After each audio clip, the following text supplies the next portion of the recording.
નમસ્કાર, good morning વાલા વિદ્યાર્થી મિત્રો. છેલ્લે આપણે બંને છેડે જડિત દોરી એના વિશેનો અભ્યાસ કરેલો હતો, બરાબર છે?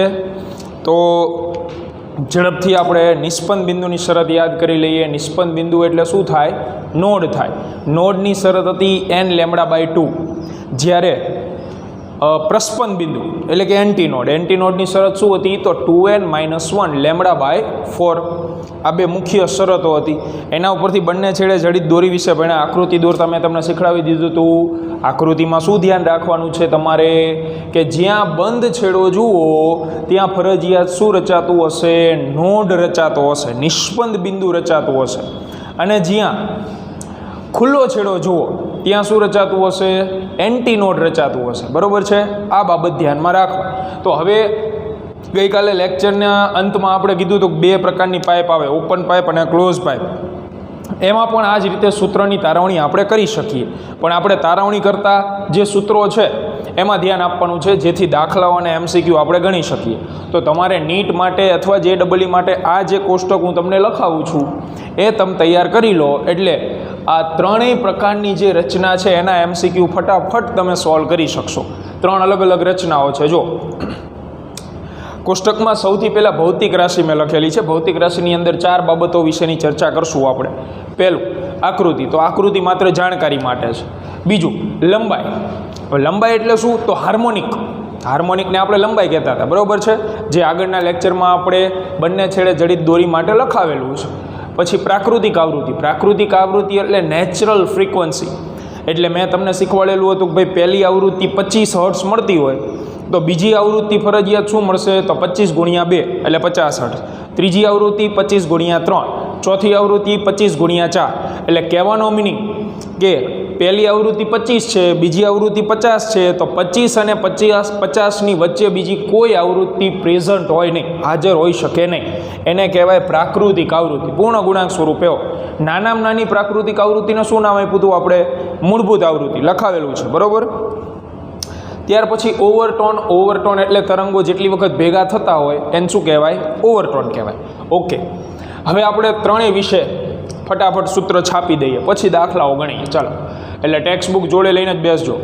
તો બંને છેડે જડિત દોરી આ રીતની હોય. આ બે છેડા એના જડેલા છે, ફિટ કરેલા છે, બાંધેલા છે, જોડેલા છે.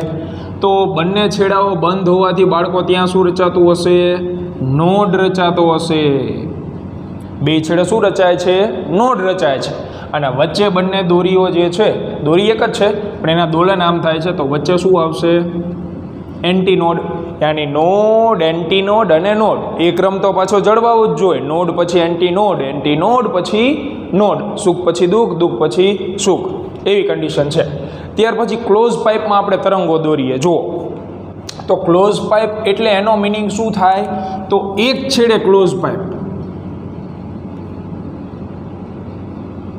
કેટલા છેડે? એક જ છેડે ક્લોઝ પાઇપ હોવી જોઈએ. એટલે કહેવાનો મિનિંગ એક છેડે બંધ હોય અને બીજો છેડો જે છે એ કેવો હશે? ખુલ્લો. એક છેડો બંધ, એક છેડો ખુલ્લો. ઓકે, તો જે છેડો બંધ છે એ છેડે શું રચાશે? વળી પાછું નોડ રચાશે બાળકો. જ્યારે પાઇપનો જે બીજો છેડો છે એ ખુલ્લો છે અને ખુલ્લો હોવાથી ત્યાં શું રચાશે મિત્રો? એન્ટીનોડ રચાશે. સરસ, ઓકે, વેરી ગુડ. હવે દોરીમાં તો સીધું તરંગ તમને દોરીને આપી દીધું છે. અહીંયા આપણે તરંગ દોરવું પડશે બાળકો. તો તરંગ દોરતા તમને આવડવું જરૂરી છે. તરંગ કઈ રીતે દોરાય? તો તરંગ દોરવા માટે આ બાબતનો ખ્યાલ રાખો. ઇસકો કહેતે હૈ તરંગ, બરાબર છે? તો આમાં આ આખા તરંગની લંબાઈ મિત્રો કેટલી હોય છે? લેમ્બડા હોય છે, બરાબર? આને કહેવાય પહેલો નોડ, આને કહેવાય પહેલો એન્ટીનોડ. આ છે બીજો નોડ, બીજો એન્ટીનોડ અને પાછો નોડ. તો એનો મિનિંગ એવો થયો કે નોડ અને એન્ટીનોડ વચ્ચે જે અંતર હોય એ હોય આખી તરંગ લંબાઈનો ચોથો ભાગ. કેટલામો ભાગ? ચોથો, બરાબર? તો ચોથો ભાગ મારે ખાલી દોરવો હોય. અહીંયા જો નોડ ને એન્ટીનોડ છે, તમે ધ્યાનથી જુઓ. નોડ અને એન્ટીનોડ વચ્ચેનું તરંગ દોરવું હોય ને તો બાકીનું ભૂસી નાખો, બાકીનું તરંગ શું કરી નાખો? પૂછી નાખો. બરાબર છે. તો નોડ ને એન્ટી નોડ વચ્ચે આટલું તરંગ વધે છે તો ઉસકો દોરના કા હૈ. નોડ પાસે તરંગ ભેગા, એન્ટી નોડ પાસે છૂટા, એટલે આવી રીતે તરંગ દોરાય. નોડ પાસે તરંગ શું થઈ જાય છે? ભેગા થઈ જાય છે. અને એન્ટી નોડ પાસે તરંગ શું પડી જાય છે? છૂટા પડી જાય છે. તો નોડ, એન્ટી નોડ. હવે ઓપન પાઇપમાં ડ્રો કરીએ આપણે. ઓપન પાઇપમાં મારે આકૃતિ દોરવી હોય,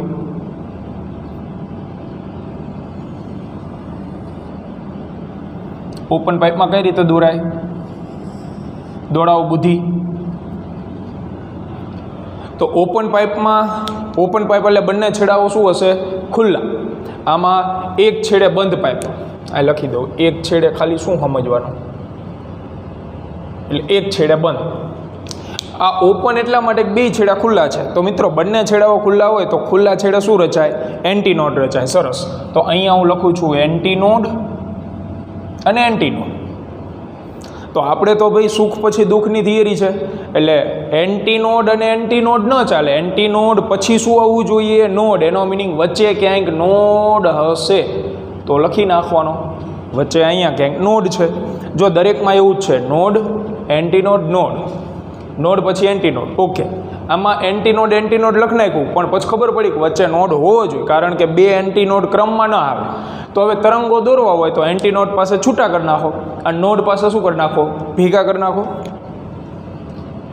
એટલે આમ થાય.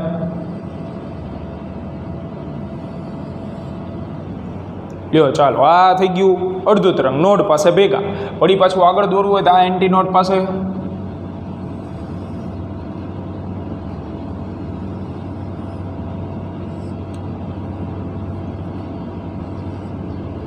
છૂટા. તો આ થઈ ગઈ સરસ મજાની તરંગોની આકૃતિઓ. બરાબર છે.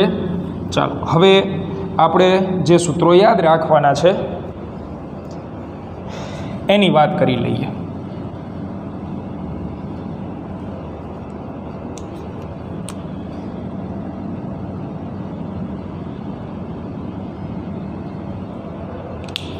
તો હવે હાર્મોનિક લંબાઈ. તો દોરી માટે તો મિત્રો આપણે સૂત્રો તારવી ગયા છીએ. બંને છેડે જડિત દોરી માટે લંબાઈ શું મળતી હતી? તો n λ/2. બરાબર છે. જ્યાં n નો ક્રમ આવતો હતો 1 2 3,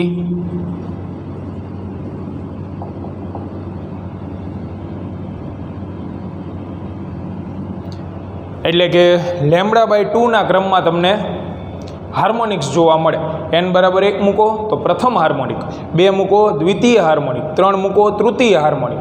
λ/2 દેખાય જ છે. જો અડધું તરંગ દોર્યું છે આપણે. હવે ક્લોઝ પાઇપ. તો ક્લોઝ પાઇપની હું વાત કરું એ પહેલાં સીધા ઓપન પાઇપમાં આવી જાવ. તો ઓપન પાઇપમાં આ છે એન્ટી નોડ, આ છે એન્ટી નોડ. બે એન્ટી નોડ વચ્ચેનું અંતર શું થાય? λ/2 જ થાય. એટલે આપણે સૂત્ર તારવણી નથી કરવાની, પણ એક નાનકડી એવી હિન્ટ આપી દઉં તમને. બંને છેડે જડિત દોરીમાં જે સૂત્ર આપણે વાપરશું ને એ કોપી બેઠા સૂત્ર આપણે શેમાં વાપરશું? ઓપન પાઇપમાં. ઓપન પાઇપમાં બુદ્ધિ નહીં દોડાવવાની. આના જેવું જ છે. આમાં તમને દેખાય છે બે નોડ વચ્ચેનું અંતર. તો બે નોડ વચ્ચેનું અંતર λ/2 હોય ને. આમાં દેખાય છે બે એન્ટી નોડ. તો બે એન્ટી નોડ વચ્ચેનું અંતર એ શું હોય? λ/2 જ હોય. પણ નોડ એન્ટી નોડ વચ્ચેનું શું હોય? λ/4. એટલે આના સૂત્રો ફરશે, આ બંનેના સૂત્રો સેમ રહેશે. એટલે જે આપણને ઓપન પાઇપ દેખાઈ રહી છે, ઓપન પાઇપમાં સેમ પ્રકારનું સૂત્ર લખી નાખવાનું. તો ઓપન પાઇપમાં પણ હાર્મોનિક્સ અથવા તો લંબાઈ n λ/2 પરથી જ મળશે. જ્યાં n 1 2 4 સેમ. ત્યાર પછી આવૃત્તિનું સૂત્ર. તો આવૃત્તિનું સૂત્ર આપણે તારવતા શીખવાડેલું છે. v બરાબર λf થાય. ઓકે બરાબર. એમાંથી fને તમે કરતા બનાવી દો. જે બાળકોએ લાસ્ટ લેક્ચર જોયો હોય ને એમાં આવૃત્તિના સૂત્ર આપણે 2 સ્ટેપમાં તારવેલું છે. v બરાબર λf. અને આવૃત્તિનું સૂત્ર શું મળતું હતું એના ઉપરથી? nv/2l. આવું સૂત્ર મળે છે. આવૃત્તિનું સૂત્ર આ પ્રકારનું આવશે. એટલે n બરાબર 1 મૂકો તો પ્રાથમિક મૂળભૂત આવૃત્તિ મળે.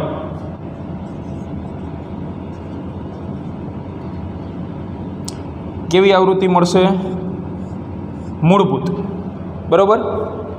કોપી અહીંયા આમાં પણ આવૃત્તિ તો NV/2L.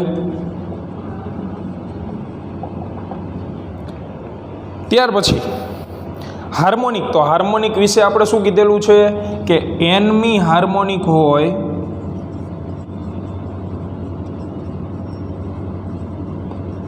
તો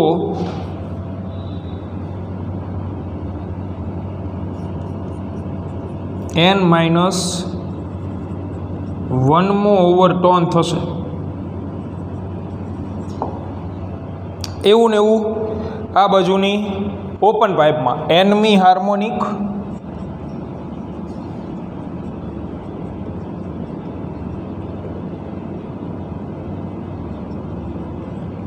તો n-1/ટોન. તો આ બે સૂત્રો કોપી જ મારવાના છે. અલગ પડશે ક્લોઝ પાઇપના સૂત્રો, કારણ કે ક્લોઝ પાઇપમાં નોડ અને એન્ટીનોડની માહિતી છે. હવે નોડ એન્ટીનોડ વચ્ચેનું અંતર તમારે લેવું હોય ને તો એની સૂત્રની તારવણી પ્રસ્પંદ બિંદુની શરત ઉપરથી થશે. એટલે પ્રસ્પંદ બિંદુની શરત ઉપરથી આપણે તારવણી કરીએ ને તો એના સૂત્ર આવશે L બરાબર 2n-1 λ/4. કારણ કે આ શરત હતી પ્રસ્પંદ બિંદુની, જ્યાં n ની કિંમત 1 થી શરૂ થશે.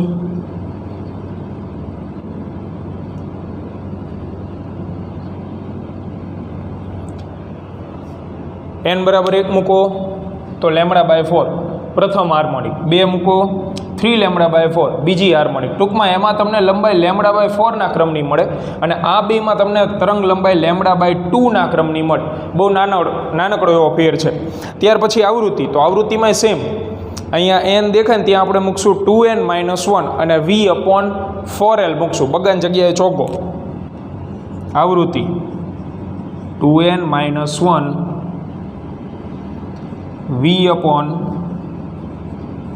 બગડાની જગ્યાએ ખાલી શું આવશે? ચોગડો. અહીંયા ચોગડો આવશે, અહીંયા પણ ચોગડો આવશે, બરાબર. અને 2n-1 એટલા માટે કે એકી ક્રમ જળવાવો જોઈએ. કેવો ક્રમ જળવાવો જોઈએ? એકી, બરાબર છે. તો આ થઈ ગઈ આવૃત્તિ n બરાબર 1 2 3. એટલે ટૂંકમાં જે વાંસળીની અંદર સૂર ઉત્પન્ન થતા હોય, બરાબર, એ છે ને એ ક્લોઝ પાઇપ થઈ. એક છેડે તમે ફૂંક મારો છો, બીજો છેડે એનો બંધ હોય અને અલગ અલગ હોલ ઉપર તમે આંગળીઓ મૂકો તો અલગ અલગ પ્રકારના સૂરો જોવા મળે. એ આવૃત્તિ સેટ થતી હોય. તમે પહેલાં હોલ ઉપર આંગળી મૂકો છો તો અલગ સૂર નીકળશે, એ પ્રાથમિક આવૃત્તિ હોય. પછી બીજો હોલ, ત્રીજો હોલ, ચોથો હોલ, એ પ્રકારે અલગ અલગ અવાજો નીકળે. અને ઓવરટોનની આપણે વાત કરીએ તો ઓવરટોનમાં અલગ છે બાળકો. આમાં nમી હાર્મોનિક તો n-1/2 ઓવરટોન. જો તમે પહેલી હાર્મોનિક લો તો n-1/2 ઓવરટોન થાય. આ પહેલી હાર્મોનિક મેં દોરી છે તો અહીંયા હું એકડો મૂકું 1-1. કેટલામી થઈ ગઈ ઓવરટોન? કેટલામાં થઈ ગયો? 0. ક્યાંય તરંગો ભેગા થયા? એકેય જગ્યાએ નહીં. જો ધ્યાન રાખજો, છેડાની વાત નથી કરવાની. તરંગો જે ભેગા થતા હોય માત્ર ક્યાં જોવાના? તમારે વચ્ચે. જેમ કે અહીંયા જુઓ, અહીં વચ્ચે તરંગ ભેગા થાય છે. પછી તમે આમાં જુઓ તો આમાં બે છેડે કે ભેગા થાય જ છે ને, એ નહીં જોવાનું. છેડે તો ભેગા થાય તે નહીં થાય, એ છેડા ઉપર આધાર રાખે. જો છેડો બંધ હોય તો ભેગા થાય, જો છેડો ખુલ્લો હોય તો ભેગા ન થાય. આપણે વચ્ચે માહિતી રાખવાની, વચ્ચે કેટલી વખત ભેગા થાય. તો આ માહિતી અત્યંત મહત્ત્વની છે. આ તમારે બહુ વ્યવસ્થિત રીતે જે છે એ યાદ રાખી લેવાની છે, બરાબર છે. ચાલો હવે આને લગતા દાખલાઓ ગણીને એટલે વધારે માહિતી તમને મળશે. તો સ્વાધ્યાયનો 17 નંબરનો દાખલો જુઓ. સ્વાધ્યાયનો દાખલા નંબર 17.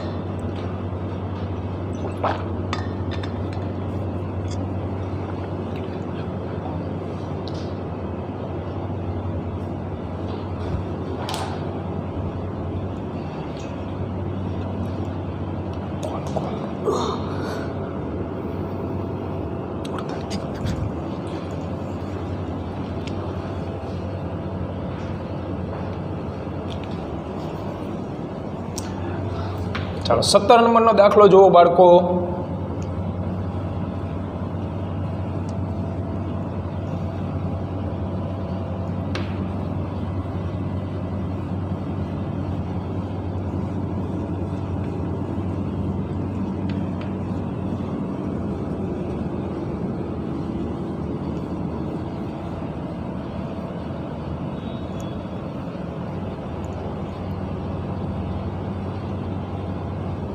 ગઈકાલે અમુક વિદ્યાર્થીઓના પ્રશ્નો હતા કે આટલામાં નોડ હોય તો આટલામાં નોડ ન કહેવાય, શું કહેવાય આ તે. તો એ પ્રશ્નો આજના લેક્ચરમાં ક્લિયર થઈ જશે, પછી પૂછી શકો મને તમે. કારણ કે શું, મેં તમને હજી માત્ર થિયરી ભણાવેલી છે. દાખલાઓ તમે સોલ્વ કરશો ને ત્યારે લેક્ચરમાં, એટલે તમને આઈડિયા આવી જશે કે શું આપેલું. હંમેશા યાદ રાખો, નોડ જે છે ને એ તો રકમમાં આપી જ દે તમને. ભાઈ 5મો નોડ છે, 10મો નોડ છે, એ આપી દેશે. તો રકમમાં પહેલી વસ્તુ તો રકમ ઉપરથી તમારે છે ને ત્રણેયમાંથી કઈ રચના આપેલી છે ને એ શોધી નાખવાનું અને એ લખી નાખવાની ડેટામાં. તો આપણને કઈ રચના આપી છે? બંધ પાઇપ, એવું લખેલું. બંધ પાઇપ યાની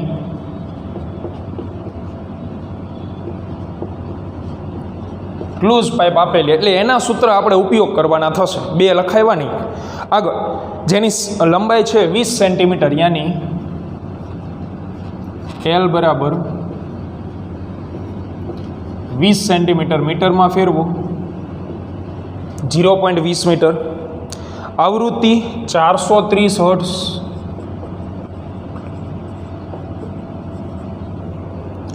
ત્યાર પછી ઝડપ આપેલી છે 340 મીટર પ્રતિ સેકન્ડ.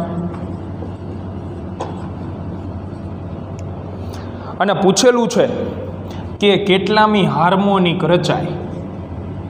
આ આપણો પ્રશ્ન છે. હાર્મોનિકનો ક્રમ જે છે એ આપણે ગોતવાનો છે. તો હાર્મોનિકનો ક્રમ આપણે ગોતીએ. ચાલો, તો ક્લોઝ પાઇપ માટે સૂત્ર છે આપણી પાસે.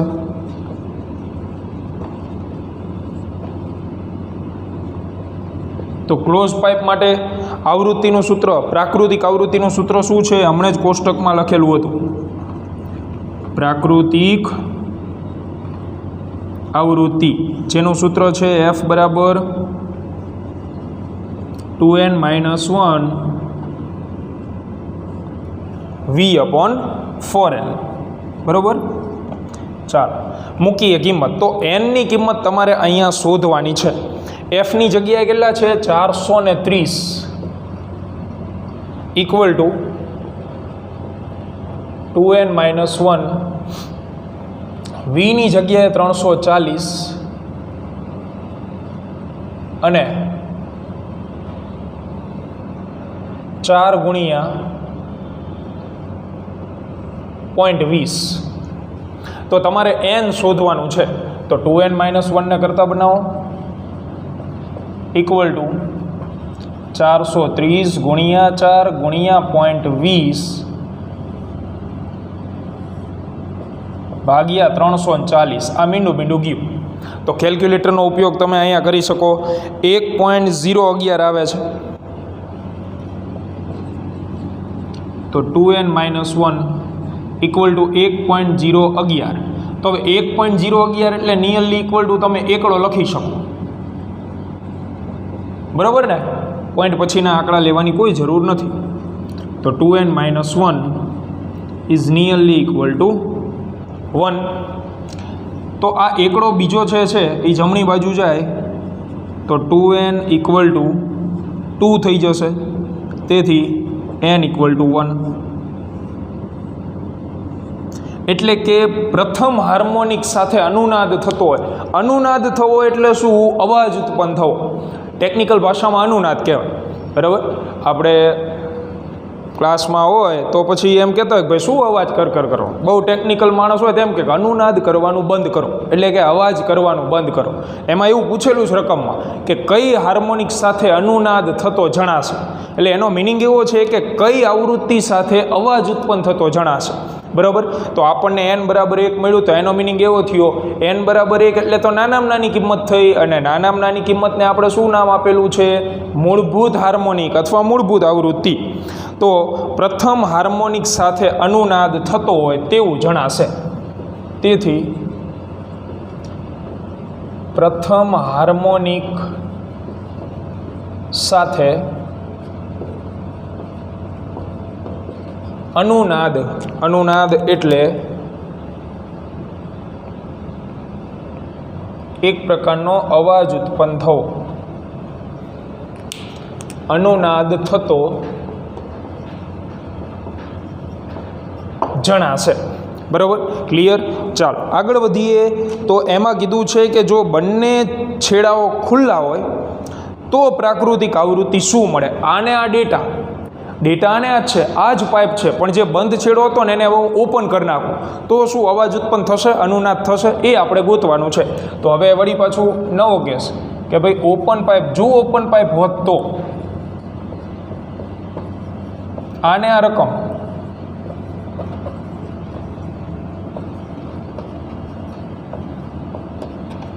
તો ઓપન પાઇપ માટે રકમ આ જ છે. હવે વળી પાછું આપણે શું કરવાનું છે કે ભાઈ જે મોડ છે, હાર્મોનિક છે, એનો ક્રમ ગોતવાનો છે. તો ઓપન પાઇપ માટે મિત્રો સૂત્ર શું હતું આવૃત્તિનું? NV/2L. કે ભાઈ ઓપન પાઇપ માટે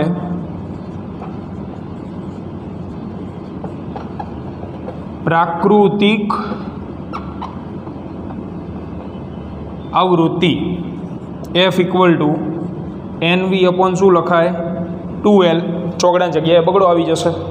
આમાં n ને બનાવો કરતા તો n = 2LF/V = 2 ગુણ્યા L 0.20 F 430 અને વેગ 340. કરો કેલ્ક્યુલેટરમાં આનો વહીવટ. તો આનો કેલ્શિયમ તમે વહીવટ કરશો એટલે જવાબ મળે છે 0.5058. આવો જવાબ આવ્યો 0.5058. એટલે આનો મિનિંગ એવો થયો કે ભાઈ આમાં મોડ રહ્યો એ અપૂર્ણાંક આવ્યો. હવે કોઈ દિવસ અપૂર્ણાંક મોડ સાંભળ્યો છે? આપણે એનની કિંમતો જે લખાવી બધી પૂર્ણાંક હતી. આ આવૃત્તિનું સૂત્ર હતું તો આમાં લખેલું જ છે કોષ્ટકમાં n = 1 2 3 4 5 એવું આવી શકે, પણ અપૂર્ણાંક શક્ય નથી. અપૂર્ણાંક જવાબ આવે ને તો અવાજ ઉત્પન્ન ન થાય, અનુનાદ થશે નહીં. એટલે લખવાનું જે શક્ય નથી અને તેથી અનુનાદ થાય નહીં.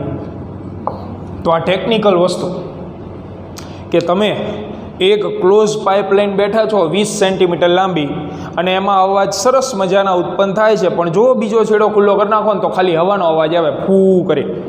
એમાં કોઈ પ્રકારની ધૂન કે બીજી કોઈ અવાજ ઉત્પન્ન નહીં થાય. કારણ તો તમને ક્રમ કેવો મળે છે? અપૂર્ણાંક મળે છે ને એટલે અનુનાદ થશે નહીં. બરાબર, આટલો ફેર પડે. તો આ પ્રકારના દાખલાઓ તમને જોવા મળે છે. ત્યાર પછી જુઓ ઉદાહરણ નંબર 15.5. પાંચમું ઉદાહરણ.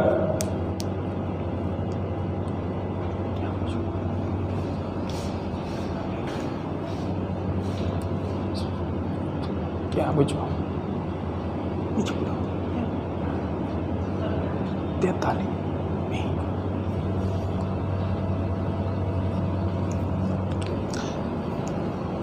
ઉદાહરણ નંબર 15.5.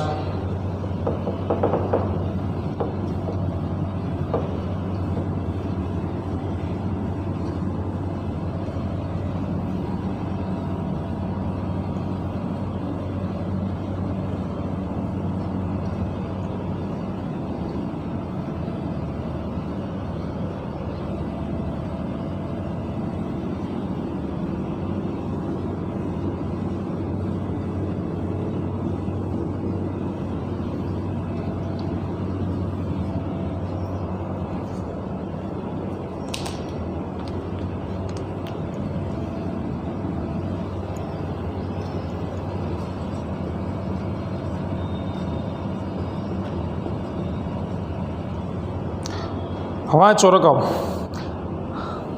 ઓપન પાઇપ આપેલી છે તો એનો મિનિંગ પહેલાં એ જ લખ નાખવાનું. ઓપન પાઇપ લંબાઈ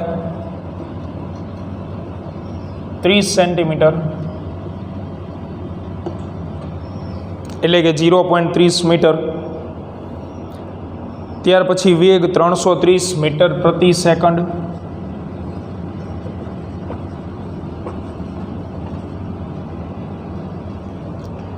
ત્યાર પછી આવૃત્તિ 1.1 કિલોહર્ટ્ઝ,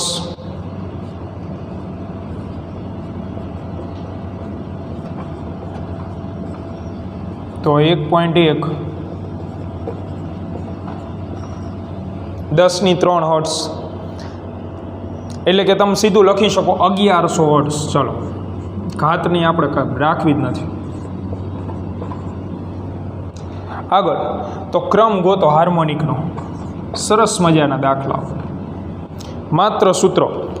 તો ઓપન પાઇપ માટે પ્રાકૃતિક આવૃત્તિનું સૂત્ર લગાવો.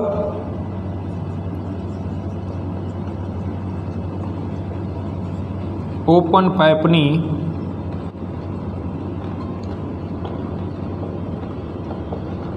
પ્રાકૃતિક આવૃત્તિ F બરાબર NV/2L. આમાંથી n ને કરતા બનાવો તો n બરાબર 2LF અપોન વેગ v. મૂકો કિંમત. 2 ગુણ્યા લંબાઈ છે 0.30, આવૃત્તિ છે 1100 અને વેગ છે 330. આ કેન્સલ. તેથી n ની કિંમત તમને મળશે, કેલ્ક્યુલેટરનો ઉપયોગ કરો એટલે 2. તો આને કહેવાય દ્વિતીય હાર્મોનિક.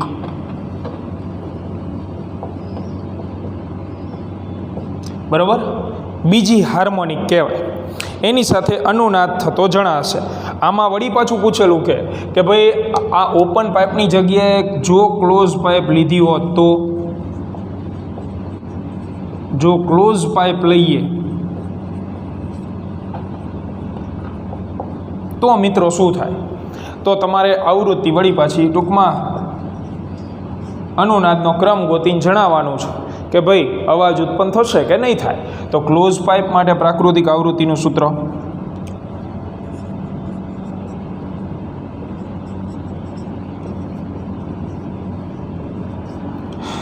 ક્લોઝ પાઇપની પ્રાકૃતિક આવૃત્તિ. તો ક્લોઝ પાઇપની પ્રાકૃતિક આવૃત્તિનું સૂત્ર 2n-1 V/4L. આમાંથી 2n-1 ને કરતા બનાવી દો પહેલાં તો 2n-1 equal to 4LF upon વેગ v. મૂકો કિંમત. તો 4 ગુણ્યા L. L કેટલું છે? 0.30. F તો F છે 1100 અને વેગ તો વેગ છે 330. તો આનો કેલ્ક્યુલેટરમાં યુઝ કરો તમે તો એનો જવાબ તમને મળી જશે. કેલ્સીની મદદથી જ લાવવો પડશે. તો 2n-1 બરાબર 4 જવાબ આવશે. આ લગભગ ઉડી જાય એટલે 4 નિયરલી ઇક્વલ ટુ પોઈન્ટ, કદાચ નાના મોટા પોઈન્ટ હોય તો કાઢી નાખવાના. તો 2n = 5, સો n = 2.5. જો આવ્યું પાછું અપૂર્ણાંક આવ્યું. અપૂર્ણાંક તો શક્ય જ નથી, જે બિલકુલ શક્ય નથી. તેથી અનુનાદ થાય નહીં. એટલે એનો મિનિંગ 30 સેન્ટીમીટર લાંબી તમે ઓપન પાઇપની જગ્યાએ ક્લોઝ પાઇપ લઈ લો અને આટલી ઝડપથી અંદર તમે ફૂંક મારો, એટલે કે હવા અંદર દાખલ કરો, તો ઓપન પાઇપમાં અવાજ ઉત્પન્ન થાય દ્વિતીય હાર્મોનિક સાથે. પણ ક્લોઝ પાઇપ હોય એટલે કે એક છેડો બંધ કરી દો તો અવાજ ઉત્પન્ન થવાનું શું થઈ જાય? ઓટોમેટિક બંધ થઈ જાય છે. તો આ છે દાખલાઓ. આ પ્રકારના દાખલાઓ જે છે એ તમને જોવા મળે છે. ઓપન પાઇપ, ક્લોઝ પાઇપ, બંને છેડે જડિત દોરીઓ.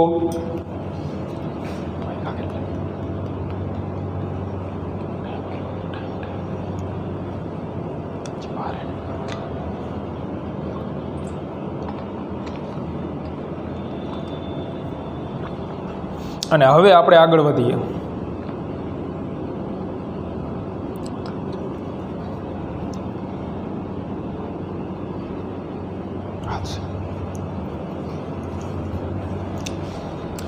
તો હવે આપણે છે ને નવી થિયરી તરફ પ્રસ્થાન કરીએ. શું કરીએ મિત્રો? પ્રસ્થાન. નવી થિયરી અને નીટ માટે એટલી જ મહત્ત્વની થિયરી અને ચેપ્ટરની લાસ્ટ થિયરી, બરાબર. ડોપલર અસર, જેનું નામ છે ડોપલર અસર, વૈજ્ઞાનિકનું નામ છે ડોપલર, એના ઉપરથી આપેલી હતી. ડોબાની અસર નહીં, એ કે ડોબી અસર, એવું નથી, આપણે નામ નથી બનાવવાનું. ડોપલર અસર વિશે ભણીએ. હવે એક વસ્તુ તો ક્લિયર કટ સમજી લો તમે કે જે અવાજો ઉત્પન્ન થતા હોય ને, અવાજો, એના પાછળ રહસ્ય શું રહેલું હોય? શેના લીધે અવાજો ઉત્પન્ન થતા હોય? આવૃત્તિના લીધે. હું જે બોલું છું એ અલગ અલગ આવૃત્તિના લીધે અવાજો ઉત્પન્ન થાય. ક્લાસમાં ઓલા માઇક લઈને આવી છે ને અમે, એમાં ખબર છે આપણે આવૃત્તિ સેટ કરી, વોલ્યુમ વધારે ઓછું, તો એ આવૃત્તિ સેટ થાય. બીજું સરસ મજાનું ઉદાહરણ તમને આપું. દરેક વિદ્યાર્થી રેડિયો સાંભળતા હોય, બરાબર છે, ગાડીમાં. તો ગાડીમાં તમે રેડિયો સાંભળો ને એટલે પહેલાં ભાઈ યાર જે હોય ને એ વારે ઘડીએ બોલે, ઇટ્સ 98.5 FM, ઇટ્સ હોટ. 98.5 જે એ બાળક બોલી રહ્યો છે એને ફિઝિક્સનો પીએ નથી આવડતો, પણ એ વારે ઘડીએ બોલશે આવું કે 98.5 FM. એ 98.5 શું બોલી રહ્યો છે? આવૃત્તિનો ક્રમ બોલી રહ્યો છે કે તમે જે ચેનલ ઉપર અવાજ સાંભળી રહ્યા છો એની આવૃત્તિ 98.5 હર્ટ્ઝ છે. અને જો તમે રેડિયાની ફ્રીક્વન્સી 98.5 હર્ટ્ઝ સેટ કરશો તો જ તમને એ ગીત અથવા તો એનો અવાજ સંભળાશે. આવી રેડિયાની અલગ અલગ ચેનલ આવે, 92.5, 93.5, આ બધી આવૃત્તિઓ છે મિત્રો, જે પ્રેક્ટિકલ લાઈફમાં ઉપયોગી છે. કે અલગ અલગ આવૃત્તિ સેટ કરીએ એ પ્રમાણે અલગ અલગ પ્રકારના અવાજો જે છે એ આપણને સંભળાતા જાય, બરાબર છે. તો અત્યાર સુધી આપણે જે માથાકૂટો કરી ને કે ભાઈ ઓપન પાઇપમાં આવૃત્તિ, ક્લોઝ પાઇપમાં આવૃત્તિ, બંને છેડે જડિત દોરીમાં આવૃત્તિ, એ પ્રકારની હોય કે જેવી આવૃત્તિ એવો અવાજ. પણ બે આવૃત્તિના વચ્ચે ત્રીજો અવાજ ઉત્પન્ન ન થાય. દાખલા તરીકે તમે રેડિયોની અંદર આવું સાંભળો છો કે ભાઈ 98.5, બીજી ચેનલ છે 93.5, વચ્ચે આવૃત્તિ સેટ કરજો, અવાજ નહીં સંભળાય, ઝરમરિયા સંભળાશે. તો શું કામ એવું થાય છે? કારણ કે એ પૂર્ણાંક સ્વરૂપે હોય. આ જે છે ને એ પ્રાકૃતિક આવૃત્તિ હોય, પહેલેથી નક્કી કરેલી. આના વચ્ચેના ગાળામાં અવાજ આવતો જ ન હોય વચ્ચે. એટલે 98.5 છે, તમે 98.6 સેટ કરો અથવા 6.5 સેટ કરો તો ત્યાં તમને શું સંભળાય? ઝરમરિયા જ સંભળાય અથવા ક્લિયર સાઉન્ડ ન આવે. તો યાદ રાખો કે અવાજ સંભળાવવા પાછળનું રહસ્ય શું છે? આવૃત્તિ, બરાબર. જેવી આવૃત્તિ એવો અવાજ સંભળાય. લખી જ દઉં તમને.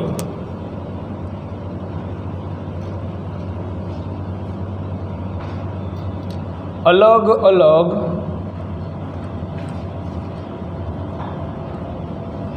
અવાજો સંભળાવવા પાછળ નું મૂળભૂત કારણ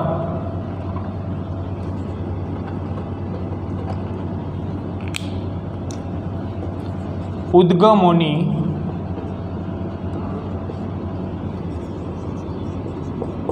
અલગ અલગ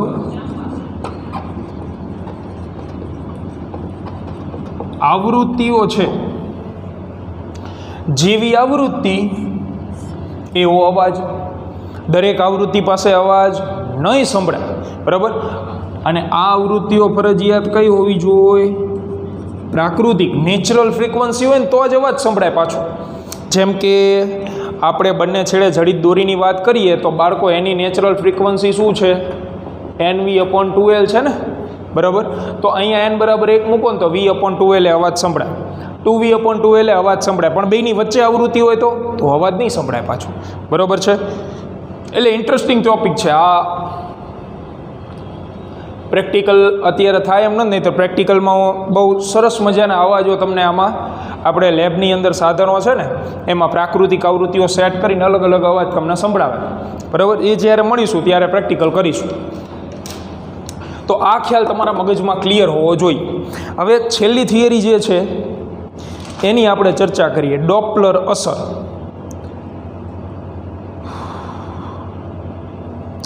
તો ડોપલર અસર એટલે શું? ડોપલર અસરનો ખ્યાલ જે છે એ ક્લિયર કરી દઈએ પહેલાં તો.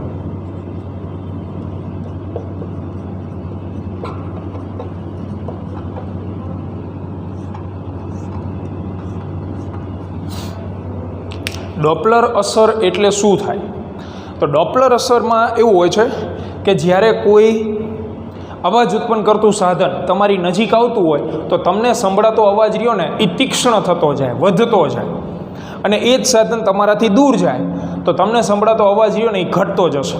સરસ મજાનું ઉદાહરણ છે, તમે પ્લેટફોર્મ ઉપર તૈયાર થઈને ઊભેલા છો, બહારગામ જવાનું છે, રેલવે પ્લેટફોર્મ ઉપર આપણે ઊભેલા છીએ, બરાબર, અને રેલવે ગાડી એટલે રેલગાડી જે છે એ દૂરથી આવે ત્યારે વિસલ મારે, તો વિસલ મારતી મારતી જેમ જેમ એ નજીક આવશે ને તો વિસલનો અવાજ રહ્યો ને એ વધતો હોય એવું જાણે. હકીકતમાં એવું બને છે? બિલકુલ નહીં. શું ડ્રાઈવર રહ્યો એ વિસલનો અવાજ ધીમે ધીમે વધારતો જાય એવું હોય છે? એવું તો હોતું નથી. પણ રેલગાડી જેમ જેમ નજીક આવે ને એમ વિસલનો અવાજ તીક્ષ્ણ થતો જાય, વધતો જાય, એટલે તમને અનુભવાતી આવૃત્તિ વધતી જાય છે. ઉત્પન્ન તો એટલી ને એટલી જ થાય છે, પણ શ્રોતા તરીકે તમે જે ઊભા છો એટલે શ્રોતાને અનુભવાતી આવૃત્તિ વધતી જાય. એટલે કોઈ સાધન નજીક આવતું હોય તો એમાંથી ઉત્પન્ન થતો અવાજ એની આવૃત્તિ તમને વધતી જણાય. એ જ રેલગાડી જ્યારે પ્લેટફોર્મ ઉપરથી દૂર જાય તો અને વિસલ મારે તો તમને સંભળાતો હોર્નનો અવાજ ધીમે ધીમે શું થાય? ધીમો પડતો જશે. હકીકતમાં તો એ એટલો જ અવાજ ઉત્પન્ન કરે છે, એટલો જ જોરથી હોર્ન મારે છે, પણ તમને સંભળાતી આવૃત્તિ ઘટતી જશે. ઘણી બધી વખત આપણે ક્લાસમાં લેક્ચર લેતા હોય તો બુલેટવાળા નથી નીકળતા, અમુક વખત દૂરથી આવતા હોય તો આપણે કહી દઈએ કે આવી ગયા ભાઈ, વળી પાછો એ જતો રહે ત્યાંથી. એટલે તમને સંભળાતી આવૃત્તિ જે છે એ અલગ અલગ હોય છે, ઉત્પન્ન થતી આવૃત્તિ અલગ અલગ નથી હોતી. સમજો વસ્તુને, જો કોઈ સાધન નજીક આવે તો તમને સંભળાતી આવૃત્તિ વધતી જાય, અને જો કોઈ સાધન દૂર જાય તો આપણને સંભળાતી આવૃત્તિ જે છે એ ઘટતી જશે. હકીકતમાં ઉત્પન્ન થતી આવૃત્તિ તો એટલી જ હોય છે, બરાબર છે. તો એને જ કહેવાય ડોપલર અસર. તો એની વ્યાખ્યા હું લખું છું, પછી તમને વ્યાખ્યા સમજાવી દઉં કે જ્યારે ધ્વનિ ઉદ્ગમ અથવા શ્રોતા અથવા બંને, જ્યારે ધ્વનિ ઉદ્ગમને આપણે નામ આપીશું સોર્સ, અથવા શ્રોતા એને આપણે નામ આપીશું લિસનર, અથવા બંને હવાની સાપેક્ષે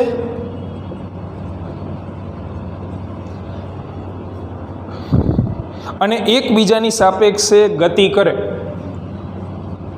અને એકબીજાની સાપેક્ષે ગતિ કરે ત્યારે શ્રોતા વડે અનુભવાતી આવૃત્તિ ધ્વનિની આવૃત્તિ કરતાં અલગ હોય છે. ત્યારે શ્રોતા એટલે કે લિસનર વડે અનુભવાતી આવૃત્તિ એ ધ્વનિની આવૃત્તિ એટલે અવાજ જે ઉત્પન્ન થઈ રહ્યો છે, અથવા તો ઉદ્ગમ વડે જે અવાજ ઉત્પન્ન થઈ રહ્યો છે, આવૃત્તિ એ ઉદ્ગમ વડે ઉત્સર્જિત ધ્વનિ એટલે કે અવાજ ની આવૃત્તિ કરતા કંઈક અલગ જ હોય છે. હવે આ સમજી શકો, મેં તમને ઉદાહરણ આપી દીધું કે ભાઈ જ્યારે કોઈ નજીક આવતું હોય, જે ઉદ્ગમ છે એ તમારી તરફ આવતું હોય તો તમને સંભળાતો અવાજ જે છે એ વધતો જાય, વધતો જાય, વધતો જાય, વધતો જાય, છેલ્લે તમે આમ કરી નાખો અને દૂર જાય તો સંભળાતો અવાજ ઘટતો જશે. એટલે શ્રોતાને સંભળાતી આવૃત્તિ જે છે એ ઉત્પન્ન થતી આવૃત્તિ કરતાં કંઈક શું હોય છે? અલગ હોય છે. આ પ્રકારની અસરને શું કહેવામાં આવે છે? ડોપલર અસર કહે છે, જેને ડોપલર અસર તરીકે ઓળખવામાં આવે છે. અને ડોપલર અસર એમાં આપણે એક વસ્તુ જોઈએ કે જ્યારે ઉદાહરણ મેં તમને આપ્યું, જ્યારે ટ્રેન તમારી તરફ ગતિ કરશે તો જે અનુભવાતી ધ્વનિની આવૃત્તિ છે એ મૂળ આવૃત્તિ કરતાં વધેલી જણાય, અને દૂર જાય ત્યારે ઘટેલી. દાખલા તરીકે અહીં ઉદાહરણ લખી જ દઈએ આપણે, ચાલો. દાખલા તરીકે ટ્રેન આપણા તરફ ગતિ કરે અથવા તો ટ્રેન એ શ્રોતા તરફ ગતિ કરે ત્યારે, એટલે એક ભાઈબંધ પ્લેટફોર્મ ઉપર ઊભો છે અને ટ્રેન એની તરફ આવતી હોય તો શ્રોતા વડે અનુભવાતી આવૃત્તિ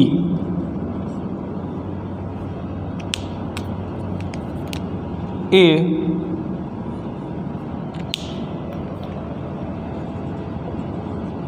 ટ્રેન વડે ઉત્સર્જિત ધ્વનિની આવૃત્તિ કરતાં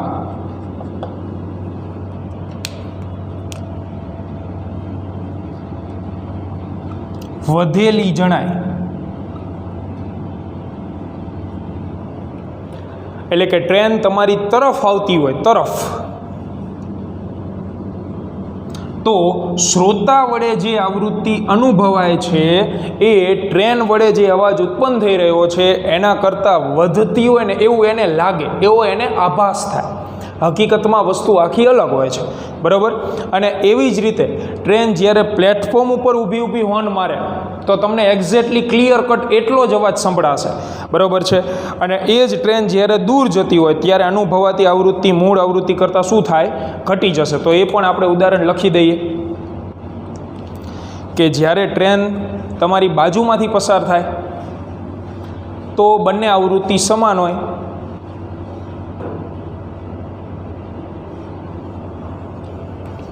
એટલે એ ઉદાહરણ લખી દઈએ એટલે આ ટોપિક અડધો પૂર્ણ થશે.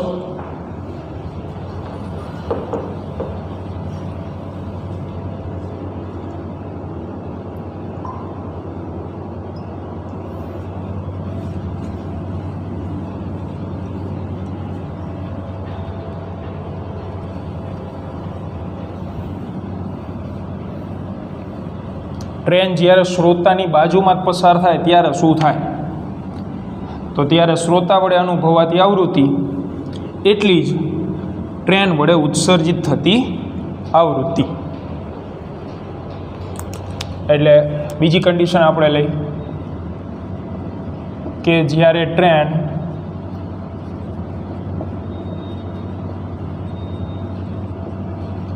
શ્રોતાની બાજુમાંથી જ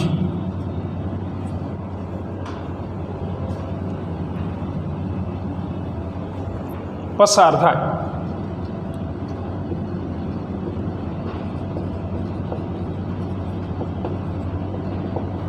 તો શું થાય,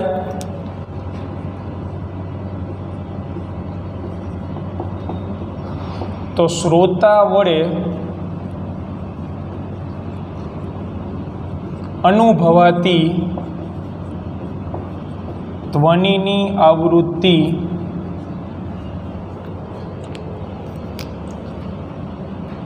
એ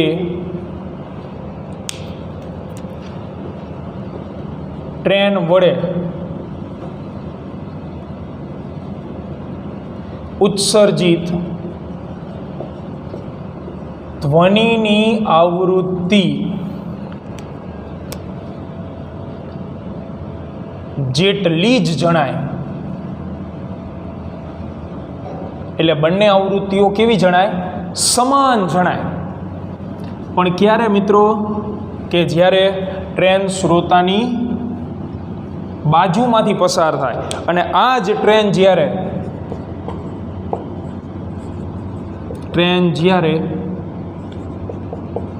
શ્રોતાથી દૂર ગતિ કરે ત્યારે શું થાય, તો ત્યારે તમે કહી શકો કે ભાઈ શ્રોતા વડે અનુભવાતી ધ્વનિની આવૃત્તિ એ ઉત્સર્જિત આવૃત્તિ કરતાં ટ્રેન વડે ઉત્સર્જિત આવૃત્તિ કરતાં અથવા ટ્રેન વડે ઉત્સર્જિત ધ્વનિની આવૃત્તિ કરતાં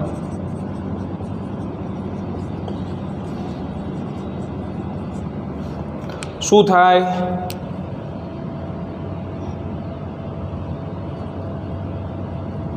વધેલી જણાય કે ઘટેલી જણાય? ઘટેલી જણાય. દૂર જાય છે ને, તો એના કરતાં ઘટેલી જણાશે. ક્યારે? દૂર જશે ને તો હવે તમને આનો ફંડો ક્લિયર થઈ ગયેલો હોવો જોઈએ. નજીક આવે તો વધે, દૂર જાય તો ઘટે, પાસે હોય તો એટલી ને એટલી. બરાબર? આનું સૂત્ર હું તમને નેક્સ્ટ ટાઈમ લખાવી દઈશ. આના દાખલાઓ નેક્સ્ટ ટાઈમ આપણે જોશું, એટલે ચેપ્ટર વધીને 2 લેક્ચરની અંદર જે છે એ પૂર્ણ થઈ જશે. મળીએ નેક્સ્ટ લેક્ચરની અંદર.